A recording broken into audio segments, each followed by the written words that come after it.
Shades of doubt. The hospital room reeked of antiseptic and despair, the kind of sterile stench that clung to your skin like damp regret.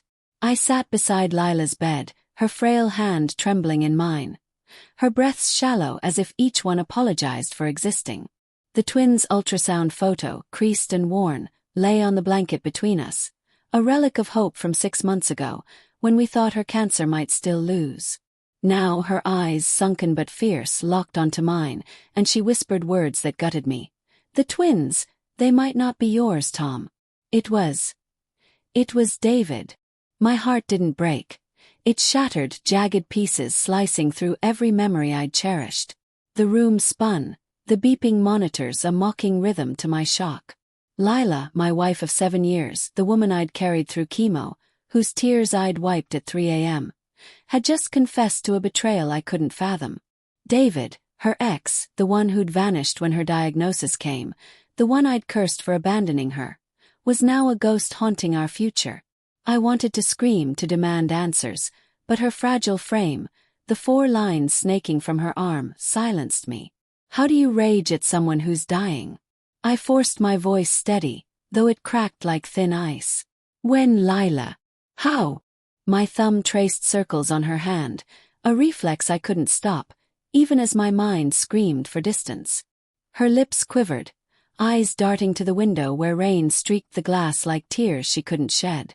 Last summer, before the diagnosis. You were working those late shifts at the firm. I was lonely, Tom. David came by just to talk, he said. It was one night.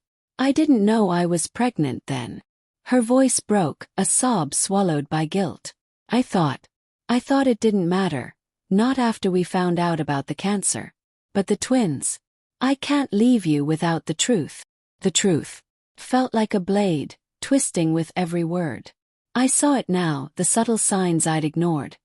Her distant gazes last summer, the way she'd flinched when I mentioned David's name, the late-night texts she'd dismissed as work. I'd rationalized it all. Love blinds you to the cracks until the whole damn house collapses. I wanted to hate her, but the sight of her, chemo-ravaged, clinging to life for our unborn children, choked my anger with pity. I stood, pacing the linoleum floor, its cold sheen reflecting the chaos in my head. Why now, Lila? Why tell me when you're... I couldn't say dying. The word was too final, too cruel. You could have taken this to your grave. Why put me through this? Her eyes, red-rimmed, met mine. Because you deserve to know.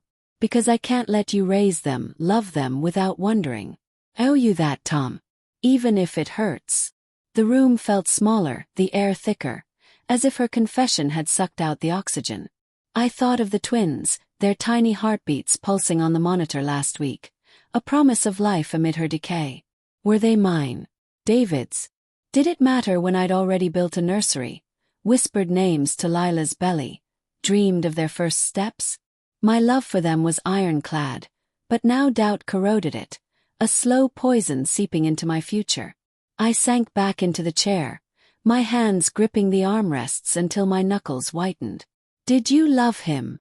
The question slipped out, raw and desperate, a plea for something to make sense. No, she said quickly, too quickly. Her fingers tightened around mine. It was a mistake, Tom. I was scared, lost. You were gone so much and he was there. But I love you. Always you. Her voice cracked and I saw the Lila I'd fallen for. Fierce, flawed, fighting for me even now. But love wasn't enough anymore. Trust, once shattered, doesn't glue back together cleanly. I thought of David, his smug grin at their high school reunion years ago, the way he'd lingered too long near Lila. Had he known about the affair? Had he laughed behind my back? The idea ignited a fury I hadn't felt in years, a primal urge to confront him, to demand answers. But what would that solve? Lila was slipping away, and the twins, mine or not, needed me. The next days blurred into a haze of hospital visits and sleepless nights. I scoured old photos, searching for clues in Lila's smiles, her touches. I replayed her confession, dissecting every word for lies or half-truths. At night I'd lie awake, the ceiling fans hum a mocking whisper of my doubts. I wanted to believe her, One night, a mistake, nothing more. But the seed of betrayal grew roots, twisting through my thoughts. One evening, I found David's number in Lila's old phone, buried in a drawer like a guilty secret. My thumb hovered over the call button, heart pounding. What would I say? Did you sleep with my wife? Are my kids yours? The absurdity of it stopped me.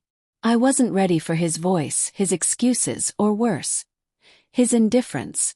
Instead, I went to Lila. She was weaker now, her skin translucent, her voice a whisper.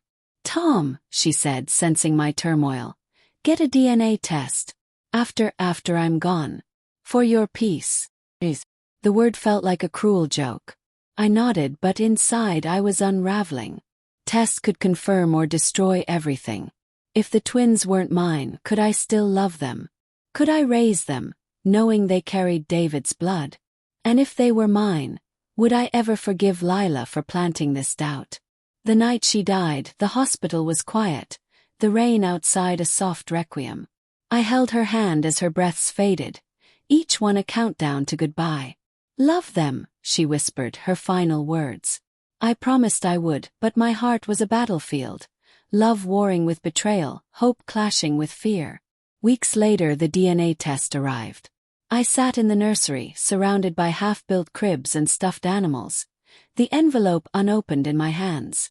The twins were due soon, their kicks strong against the surrogate we'd chosen after Lila's passing. I didn't need a test to know I'd love them. They were hers, ours, a piece of the life we'd dreamed of. But as I tore open the envelope, my breath caught, the truth a ticking bomb. The results stared back, cold and clinical. Non-paternity confirmed. David's shadow loomed, undeniable now. I crumpled the paper, my chest heaving with a sob I couldn't release. But then I looked at the ultrasound on the wall, their tiny forms curled together, and something shifted. They weren't his. They weren't even just Lila's. They were mine because I chose them. I burned the results that night, the flames licking away the doubt. Lila's betrayal had broken me, but the twins would rebuild me. Love, I realized, wasn't about blood. It was about the promises we keep, even when the world betrays us.